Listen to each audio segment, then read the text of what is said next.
Hi, welcome everyone here in the room, online, to this session, the Accessibility, Privacy, and Information Security Trifecta. This session's about the power of partnership and collaboration in the area of vendor compliance. My name's Julie Goldstein.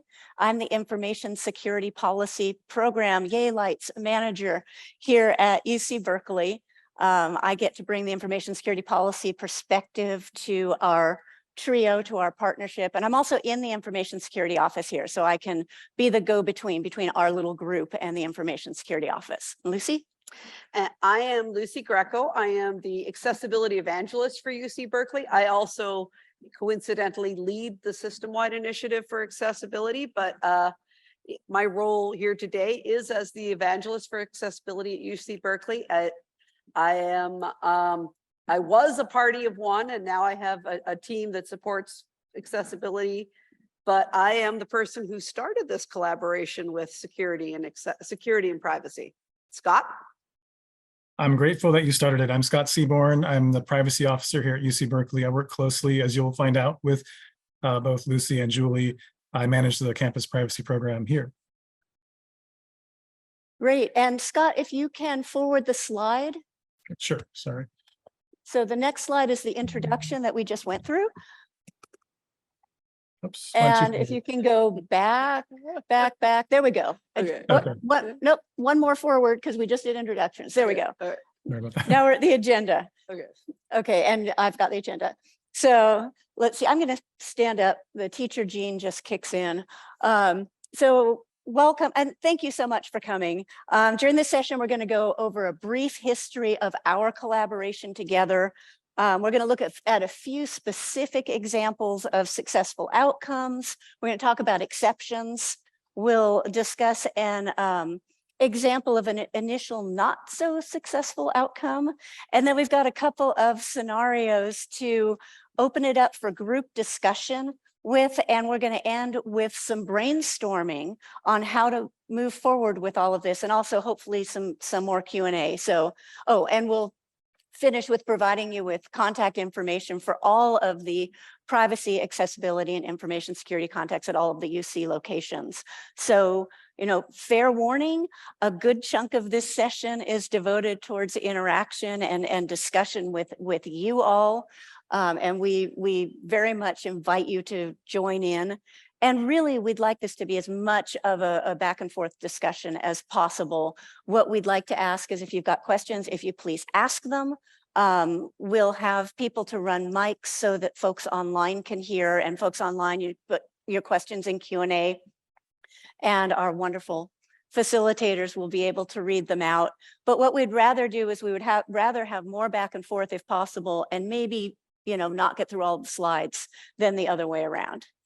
So with that, I'm going to turn things over to Lucy to talk about how all of this began. So I've been working in accessibility in UC for many, many years. And one of our mantras in accessibility and the accessibility industry across the nation for education is the majority of inaccessible stuff that we end up having to deal with is stuff that has been purchased. And when I say stuff, I'm talking about, applications that we use. I'm talking about, it could even be something as simple as a photocopier, or maybe the new desk sets that everybody's going to use for their phones, to the newest, latest, greatest database, or the login system that we have to use for AWS. It's all that stuff. And in accessibility, we say that our biggest issue is if we can purchase something that is accessible from the beginning, we would do a lot better for accessibility. But 95% of the things that get purchased, nobody even thinks about accessibility until we get a complaint. So that was the big thing for me. And I was like, I've got to figure out how other priorities on campus do this, and are they doing it right? And so the first thing I did was I was having a conversation with Julie, and I think it was just a conversation. We were talking about something else specifically.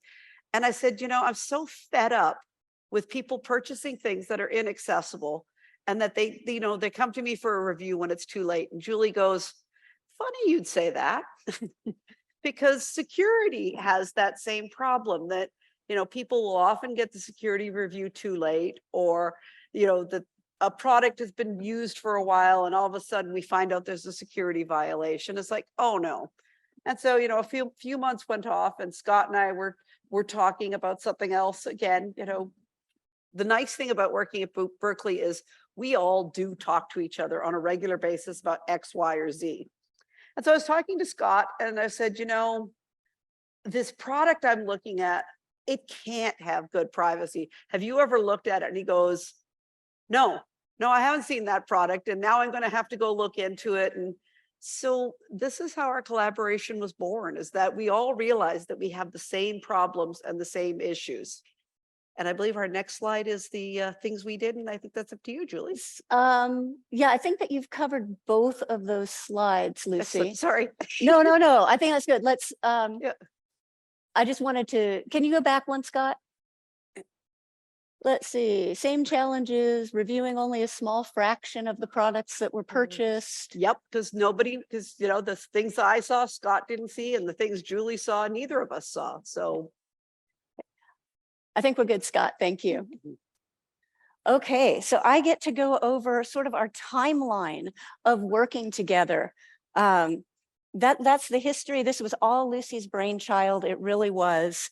And we first started working together back in late 2020, after we had all been sent home and everything. And realistically, it's taken us some trial and error to figure out how to work together on this, and specifically how to get the vendor products that each of our offices is seeing on each other's radars. That's one of the big challenges. So when we first started meeting, really, we mostly talked about compliance problems that we were having with vendors or vendor products, or things that were being used on campus that hadn't been evaluated by one or more of our offices. And that was super helpful, just that level of collaboration, but it was also super ad hoc. So we decided, okay, we want something a little bit more systematic. We put together, as our next attempt, we put together a Google Sheet. I'm sure that'll come across in the closed captioning, for each of us to enter vendor products that our individual offices were working with. And we even worked with a developer to develop a form and automation. So every time any of us put something on this shared sheet, we would all get notified that something new was on there. And we also met monthly to talk about, okay, so what are all the new things that are on our radars over the course of the last month? And that actually worked really well for a while. It was way more proactive. Unfortunately, it was also super manual, and we just couldn't keep up. So we kind of abandoned that one. And where we landed is right now, what we're doing is anytime a vendor security assessment request goes to the Information Security Office, a summary of that request gets sent to the privacy and the accessibility offices. So Lucy and Scott see them.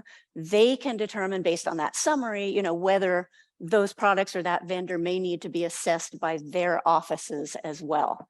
And that's been working really well since we started. It's been going on for a while. It's not a perfect solution though, because the Information Security Office only sees vendor security requests at the P3 and the P4 level. So we don't see everything. But on the flip side, it's automated. You know, this isn't something that we have to manually do. And it gives accessibility and privacy visibility into the higher risk vendors and vendor products from the information security perspective. We also restarted our meetings. Ironically, as part of prepping for this session, actually, we had kind of stopped meeting for a little while after we gave up on the spreadsheet thing.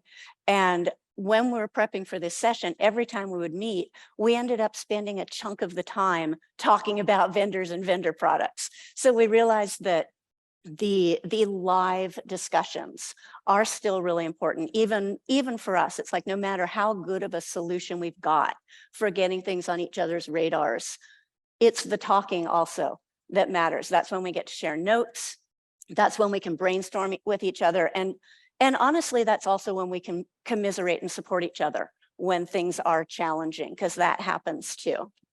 Oh, very much so. I mean, you and Scott are probably my two strongest, campus supporters. It's so rewarding to just have somebody else say, yeah, we should have done this, confirming that there's a gap that we've missed, or rewarding each other for actually catching something on time. It's really working in a set of compliance organizations that are disconnected. You can feel that you're fighting upstream and that the boat has fallen away from you. And the three of us working together make it feel like the boat's actually still there and holding us all together, and that we're going to make it. Thanks, Lucy. I did want to stop for just a sec because that's most of our history, and just see if there are any questions, anything in Q&A yet. Okay, then I'm going to turn things over to Scott to share some successful examples of our partnership in action. Thanks, Lucy. Thanks, Julie, and thanks, Lucy. We do have several examples of a successful collaboration, both coming out of our discussions. I think initially just starting out with our discussions where we realized, as Lucy pointed out, that, hey, maybe I haven't reviewed that yet, or I've never heard of that product. Oh, they're already using it on campus. How did that happen? Starting out from those discussions, and then also from the automated notification system that Julie mentioned. I'm going to share one now that came out of that notification system. So this actually is a recent example from a few months ago. We had a unit on campus that was going to use an encrypted email tool. And this is a great product from a security standpoint and also from a privacy standpoint. We love encryption, and we love, most of the time anyway, and we love encrypted email. But when the automated notification went to Lucy, Lucy said, hold up, this did go through a review. I think it was the prior year. And this product actually failed the testing. So that was obviously something that was a red flag. We needed to stop the process and take another look at this. And Lucy's team was able to work with this vendor, and they implemented some corrective actions and made an accessible product. So now this vendor has an accessible product that we're able to use. It also passed the privacy and security review, but their entire enterprise-wide application is now accessible. So it's a victory for us, but it's also a victory for folks using this product nationwide or internationally. So the bottom line for this example is, without that automated notification and without our collaboration, we would never have known that this product had failed the accessibility testing. We might have known, because sometimes we talk about things, as Julie and Lucy mentioned, that we do collaborate and we talk a lot, but things still slip through the cracks unless you have this automated notification. So that was a great, whoever came up with that idea, and I don't know if somebody, I think might have been Julie or someone on the assessments team, but that was a fantastic idea. I think it was Lucy. I think that this was just sort of, when the spreadsheet failed, we were kind of brainstorming, well, what could we try? And it was just sort of one of those pie in the sky, let's throw this idea out. Turns out that the Information Security Office was able to set it up. So I think Lucy gets credit for that one too. Well, and the security office gets credit for actually having a system that they were willing to share and let us tap into. That's really important. It's all about collaboration, people. All about collaboration and partnership. Sorry, Scott, go ahead. No, that's what I was just gonna say. We owe Lucy, and I guess we owe the security office. I know there might be some assessments team folks on this call, so thank you for that. We're going to share another example of a successful collaboration. This one has to do with a third-party learning management and communications tool that was very big during the pandemic. So when everyone went to remote learning, a lot of tools are being used to communicate online or remotely. And this was kind of a mini LMS / communications tool that was very popular. I'm not going to say the name of the tool, but it rhymes with the type of food. I'll just say that. So some of you may know what that is. In any event, there were a lot of concerns. So this came out of our conversations. I think this was kind of maybe between the spreadsheet and our automated notification tool. The security office had concerns that this vendor had not agreed to our terms and conditions and our appendix data security. So if there is a breach, for example, we have no recourse. There's no liability with the vendor. And it also means they haven't completed the security plan that's been reviewed. So we have really no idea what their security controls are. There were also accessibility concerns. Screen readers could not use the discussion tool, which is a big part of this application. There were unlabeled fields, and it required the use of a mouse in a lot of fields. So it wasn't really great for screen readers. It wasn't really something that could be used by a person with a visual impairment. And there were privacy concerns. This vendor was selling student data to third parties, which is never a good thing. That's something we would never approve. So One of the difficult things was that this vendor was being used independently. So faculty members would go through a click-through agreement, sign it, and either purchase the product or use a free service. And so we really had limited recourse in what we could do because we didn't have an enterprise-wide or campus-wide contract with them. But luckily, we were able to join forces. And I think our collective will, along with the support of research, teaching, and learning, led to the campus offering another vendor that was compliant or more compliant, that went through our testing, that had signed off on our terms and conditions, gone through an appendix data security review, review of their security plan, and wasn't selling data, luckily. That vendor was contracted, or it was purchased, that there was an agreement with that vendor. And then we our research, teaching, and learning gave the campus 6 months to stop using this other vendor. So I think we've had a complete transition now to the new vendor. So this is an example of where our squeaky wheel voices were actually heard, and we were able to convince the campus to use another product. It's really important to know that we spoke as one voice with the same messaging, because often in these types of situations, the department won't let the other part of the compliance end know about each other's conversation. So, I didn't just assume that it had passed privacy. Julie didn't assume that it had passed security. We talked to each other, and we all had the same messaging and the same, approach to them. It was very important to have that. Go ahead, Yeah, Scott. absolutely. We have one more example of a successful collaboration. This is a third-party chat service that one of our student departments was going to use, and a couple other departments on campus. And I think because we had been communicating and we had been working with a number of departments, this department, I think, initially proactively reached out to Lucy, and then to the security team, and then to me, and we were able to work together to ensure that it was a compliant product. So initially, the accessibility team did testing and follow-up, and they found some issues, but the vendor was able to put together some corrective actions based on their recommendations. And in a similar way to that other tool that I was talking about, they didn't just make corrective actions for us, they made it across their entire kind of enterprise product line. So anyone using this service will have a more accessible product. So that was a success. The information security team did a review to determine that the service, although it was great from a communication standpoint and also from an accessibility standpoint at this point, it wasn't good with sensitive data. It should not be used with anything above what we call the P2 level. So we have a data classification standard some of you may be familiar with. The lowest level of sensitivity is P1, the highest level is P4. The security office determined that this tool should only be used with data that's classified at the P1 level, so kind of publicly available data. And that was really helpful because during the privacy review, we were able to work with the department that was going to use this tool to provide notices and disclaimers so that when a user goes to this website and they see the chat bot or the chat tool, they know that they should only use it with publicly available data.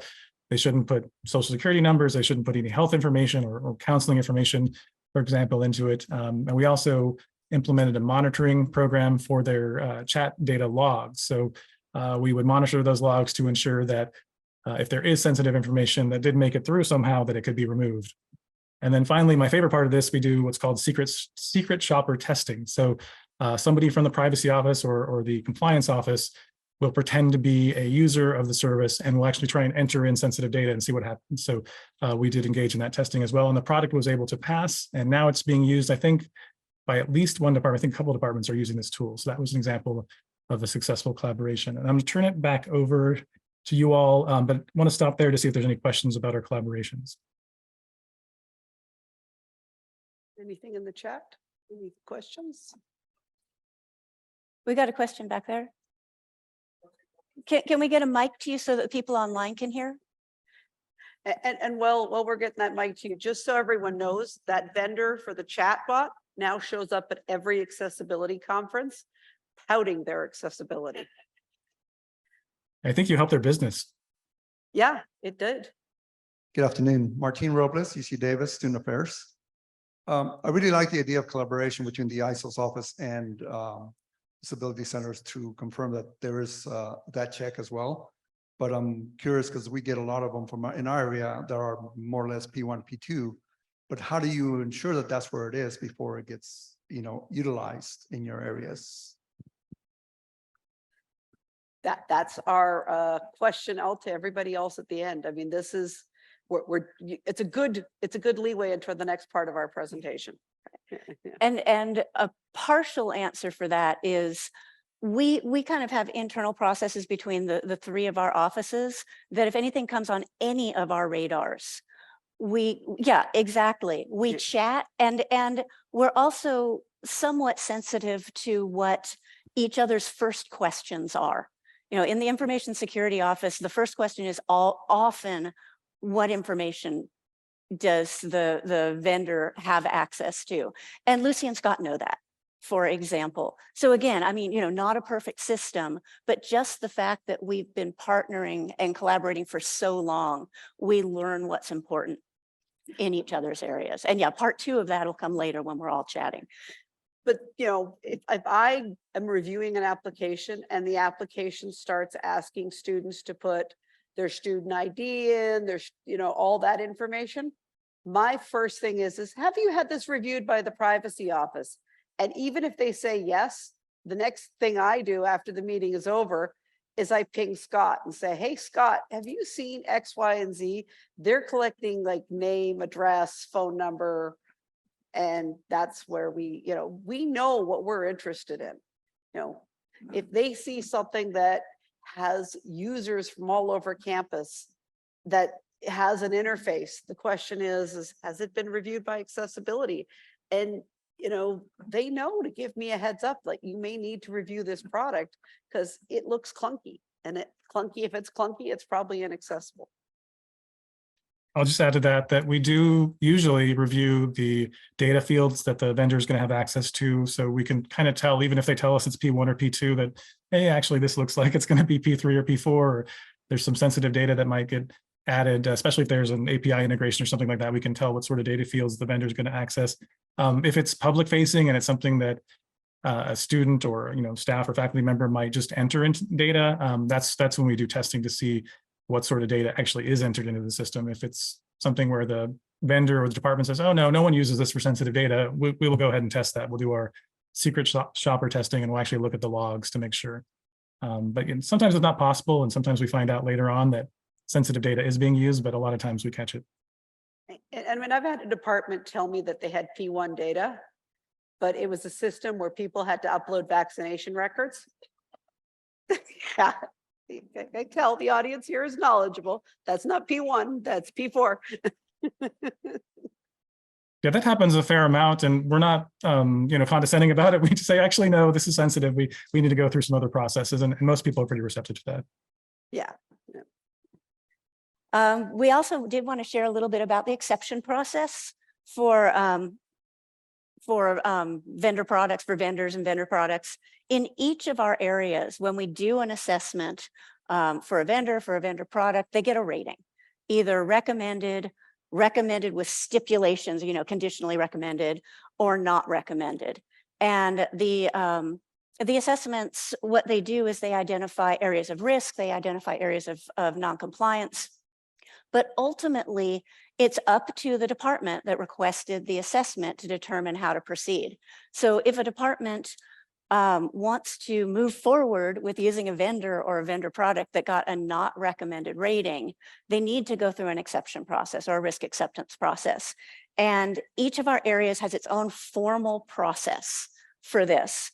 What they all have in common is that the process and the approvals, they're all based on the level of risk associated with using that vendor product, as came out of the assessment. And then in the case of accessibility, and I wanted to make this point, an accommodation plan is also required to move forward. So there are formal processes in place for exceptions and risk acceptance. But that said, there are also some gaps, and that's where I turn it over to Lucy for the next slide. If you could change them, Scott. And Lucy, this is the exception process -gaps. So what we found is, and I'm going to focus on accessibility, but I think this is very generic across the 3 areas. We find that we can give an exception to a department, and we'll say, all right, so this particular product might only be used by 10 people, but these are the things you have to agree to get an exception. And one of those things is it cannot affect, if it's something for staff, for example, it cannot affect somebody's job performance rating. So if you're going to be using an inaccessible product, let's say it's something that somebody who doesn't have the use of their hands can't use, and then somebody goes out and breaks their hands, then they lose their job because they can't use the tool. Well, that's part of the exception that we say, you're not going to fire somebody because they can't use this inaccessible tool you bought. You're going to make sure that they can still get their job done, and you're not going to adversely affect them. So that's an important part of our accessibility exception process. But what we found is that we're not able to track what happens at that point. We had one product that had a quote limited pilot, and I think this comes up in our slides in a little bit. Does it not, Scott, the limited pilot? Yes, you're foreshadowing, yes. Yeah, and the limited pilot was like, okay, we're going to run this pilot for a year. Well, it's 3 years later now, and that pilot's still happening. And there's no way for us to go back and say, all right, you've had your bite at the cake. Yeah, now it's time to stop because we don't see any improvement. Another really significant part for us in the exception process for accessibility is like that email example that Scott gave earlier. We said, these are the 5 things that need to be fixed. Give us a timeline and know that that timeline has been met.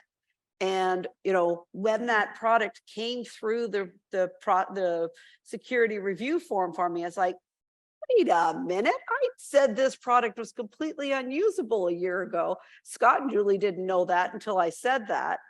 And then I was actually able to go back to the unit that was actually submitting the request and discover that the things that I said were inaccessible had actually been fixed. It was like, that is like an amazing outcome for us. And so the product is, like Scott said, we now have a campus-wide enterprise license for this tool that is so critically needed on our campus. It's the exception process was that they had to fix some things and then the exception would be lifted. Well, I didn't know that the exception was liftable because I didn't know the fix had happened. And that's our big gap right now. And that's kind of one of the things we're coming to you to see if there's some ways that we can kind of brainstorm to find out how we can fill those gaps. And Lucy, one of the points on the slide also was accessibility exception requests before the product review. Yeah. It's often seen that all of a sudden somebody's like, I know this thing's not going to be accessible. I'm not going to go through the process of a review. People seem to think that there's a limited resource of reviews, but if there's a will, there's a way, and nobody wants to get the will at this point. But I mean, I've literally had people tell me that they've just said, oh, don't worry about the review. Let's just go get the exception right away. And, as the exception process is written right now, the review is actually required for the exception to even start. And when do you get that review? Right now, we sadly know that people are getting reviews after the purchase. Technically, policy-wise, legally, we should be getting those reviews before any ink has been set to paper in contract so that we can add those things to the contract to make them enforceable. Thanks, Julie. Yeah. And Scott, if you can flip the slides. The next one is you as well, Lucy. This is the example of initial miss, the experiential learning network. Yes. So, there was a tool that was reviewed, and the experiential learning network was really, really not on anybody's radar. I was asked to review it early on and, ended up closing down my review halfway through the allotted time, because somebody had to keep coming in remote through Zoom to actually control my computer for me to get to the next point. And there's a certain point where somebody else has to do it for me that I'm going to say it fails. I mean, if somebody has to come in and control my mouse to get something done, I'm sorry, that's just an absolute fail. And I thought it had gone nowhere from there. And then all of a sudden I saw an email being posted, and I was like, this thing has gone live. And I go to Scott and I go, did you review this thing? because they're asking for the student's home address and email, and they want them to upload their resumes. I'm like, have you even looked at this thing? And this is during that gap time that we had that we had stopped meeting because, you know, we were frustrated. And it turns out Scott had not seen it. And then because we were talking on the same call, we were on with Julie on something else. Turns out security had also given it a not recommend. And the reason we call it a near miss is because it actually came up on our radar when the product went up for re-review for security because they'd been bought by somebody else. So all three of us were able to take another closer look at it and start engaging with it more and seeing if we can actually make that product more secure, more privacy conscious, and more accessible. Thanks, Lucy. And in the end, it actually turned out that the vendor had addressed the security and accessibility issues that we had identified the first time around. So again, Some, yeah. thank you. I have the on here, so that's wrong. Yeah. So it's some of the issues. Yeah. So again, you know, just the fact that we're able to get it on our collective radars gives us an opportunity to follow up and make improvements just at a larger scale. Yeah, and maybe I'm sensitive because what it is they did address the ones we found to begin with, but because I was able to get further in the review, there were more. So Got it. Yeah. So we've got a couple of what we called tabletop scenarios when we thought that we would have tables and breakout groups and stuff, but they're still tabletop scenarios. And we have about 17 minutes left. So we'll start with this one and see how long we go, and we may or may not do the next one. Lucy, this one's yours. I'm going to read out the scenario. perfect. So scenario one of your colleagues, a professor of computer science, tells you that they don't worry about the students cheating on their remote exams because they use cheat detection proctoring software that they make their students install on their computers before an exam. So our questions for discussion for you all, and again, we really invite you to participate on this, are starting with what are the accessibility considerations for this scenario? And we want to take them one by one so that we can actually talk about them. So what would you look for accessibility considerations? And we've Knowing got that it. you're We've not got all it. experts in all these areas. And we've got a hand in the back too for the next one. Go ahead, Anne-Marie. The first one is one that I actually learned from Lucy last year. Is she was talking about a proctoring software where you had to hold up their driver's license to the camera, and how do you tell which way's forward?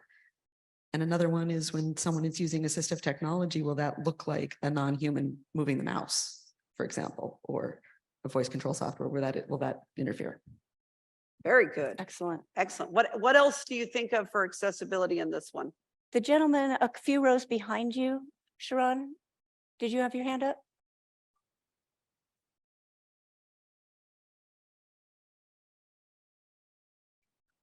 Oh, okay. Okay. We've got So now we've we've got another Okay, comment perfect. down here. Obviously, a lot of these tools require a specific browser, and that browser may not be highly accessible. Here, Andrea already mentioned the camera aspect, but a lot of these vendors actually require that you lift the laptop up and move the camera around the room to show that there's not somebody standing over your shoulder. If you're somebody with limited mobility, that's not going to be possible. Oh, I love you. Want to come work with me? Okay, so now let's go to the security issues on these parts. What do you think that might be some of the security issues that you're going to think about looking at a product like this?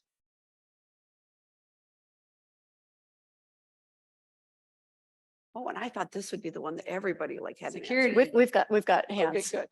So to the driver's license issue, if you're showing your driver's license, there's protected data on there. So now it's collecting protected data, and are they storing that? Are they taking a picture of you with your driver's license? How are they saving that? Good. Excellent. What else is on the computer and what are they seeing? Besides what's supposed to be there, and what are they putting on that computer?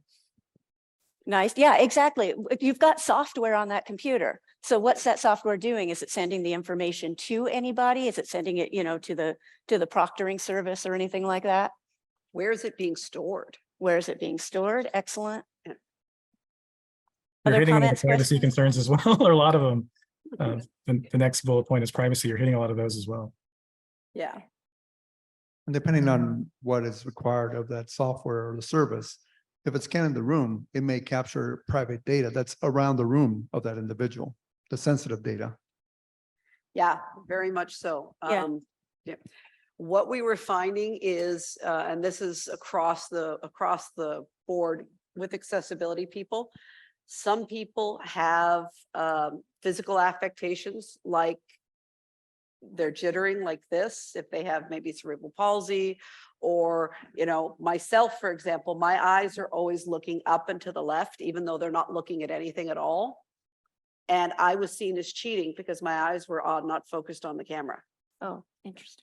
And we've got a comment in the back too. One more of the security concerns would be that you might have a supply chain attack from somebody gets access to the vendor's software, and they essentially have a back door into a bunch of students' laptops. Yeah, excellent. I actually have that one on my list here. I'll also just, shout out that, viewing somebody's physical environment is considered at least protection level 3 data. At our campus, that means that they should have contract language in place with that vendor. It means that we should have done a vendor security assessment with the Information Security Office. So there are a lot of policy and compliance requirements there as well. And back to what you just said, there's also potentially a liability. If that vendor gets hacked, we as a university have required students to put the software on their computer, then what liability does the university have for now compromising all these students' computers? So that one kind of has a ripple effect too. When I tested our security, the proctoring software we were looking at early on in the pandemic, it had locked me out of my own computer because of the fact that it thought I was cheating by using my screen reader. I actually was not able to get control of my own computer, and it was like a hostile attack. Interesting. Yeah, speaking of availability, who's liable if the software bricks the student's computer? Yeah, I mean, I ended up having to rebuild my operating system. Yeah, interesting wrinkle. And anything else on the privacy front as well? Yeah. Anything from the audience? I think. Oh, we've got a question online too. Yeah, actually, it's from earlier. I missed it. It was regarding the near miss. How do you monitor at UC Berkeley when a company is bought out by another company? It's part of the purchasing office's responsibility, I believe, to do that, because they have to re-sign the contract and go through things like that. And purchasing knows to start the process for the reviews. And that is exactly how this one got on the Information Security Office's radar. When the company was acquired, they had to renegotiate the contract, they had to re-sign everything, and it just kicked everything off again. I mean, our purchasing people are really well trained at, telling the department that wants to buy X, Y, or Z. So where's your accessibility documentation? Where's your security? Where's your privacy review? So you actually just addressed part of the question I want to ask, but it's just part of it, which is the kind of the fourth partner that's missing or that you haven't really addressed is the procurement function and what triggers this. I at least from my campus, Davis, the vendor, I think you're calling it something else, but we call them a vendor risk assessment. Yeah. Is kind of the one required piece that when you go to our supply chain management to buy software or IT services, that is the thing that they will stop you. There is nothing that they will stop you with about security or privacy explicitly. Our ISO does bring privacy in when they need to, but there's really no accessibility component at all that I'm aware of. But my question is, what is the user experience? So if you are the faculty member or the department administrator who is trying to buy a new system and you're under your own pressure to bring it in, how do they engage this process? And do you wait for all 3 partners here to sign off on something before it would then proceed to procurement and then go through that whole process? And what is it seems like a wonderful process. I'm just worried about it really slowing down the ability to get things done. Hold Hopefully on, we work in just a sec, Sorry, sec. yeah. Lucy, you couldn't tell, but we had a 5-minute warning. Oh, okay, great. We hopefully won't slow the process down. We hopefully work in parallel. But this is part of the brainstorming section. I think this Should we do the next scenario? or should No, we I just don't go to think so. I think brainstorming? let's Get just into keep this slide brainstorming. up, and this is awesome. Yeah. So we can just stay here. Yeah. And so our procurement process, it explicitly addresses information security. It explicitly addresses accessibility in that there's a check that people are supposed to say, you know, do you meet the accessibility requirements? Again, they can say yes, and then it will just go through the process. And Lucy's experienced that many times before. Yeah. That somebody just checks the yes box and then it keeps on going. Or, you know, if somebody checks the protection level 1 box, it doesn't necessarily kick in a vendor security assessment until you get to the P3 box. So again, this is back to gaps. And Lucy, again, our originator, has commented that, you know, we really should get procurement in the room too with this collaboration, because we talk about how to work together on these processes. But you're exactly right. That's the 4th person who's not yet in the room, because there are all of these processes that really do hinge upon procurement and their checks and balances. And, you know, they're very well trained in the security area to be able to identify, now, you know, wait a minute, they're actually collecting information. Let's get something, let's run something by the information security office. But again, not foolproof, because we do rely on the requester to self-report what's going on. Same with accessibility, we rely on them to self-report. Same with privacy. Exactly. We Yeah, I all will have, add, go ahead. so go we ahead. all have processes that we've set up and we've created to 2 try and minutes. teach our users how to do that. But, you know, like I have a slide deck, for example, that explains how to read the accessibility questionnaire. But if the person isn't given that slide deck, they don't know how to read it and they might ignore it. Go ahead, Scott. I was just going to say that, as Lucy mentioned, these reviews are concurrent, they're not consecutive. So ideally, they're not going to slow up the process. When the vendor assessment is initiated, that's the security risk assessment, we get that notification so we can automatically start our review. You know, ideally it would take a similar amount of time. We're also starting to work with departments directly, like with that chatbot example, we were working with department, even when the idea was generated before we got to procurement, so that it wouldn't slow up the process. It's not a perfect scenario. I would say at your campuses, you should definitely work with procurement, as we're going to try and see if you can put those checks and balances into your buyer process or the procurement process.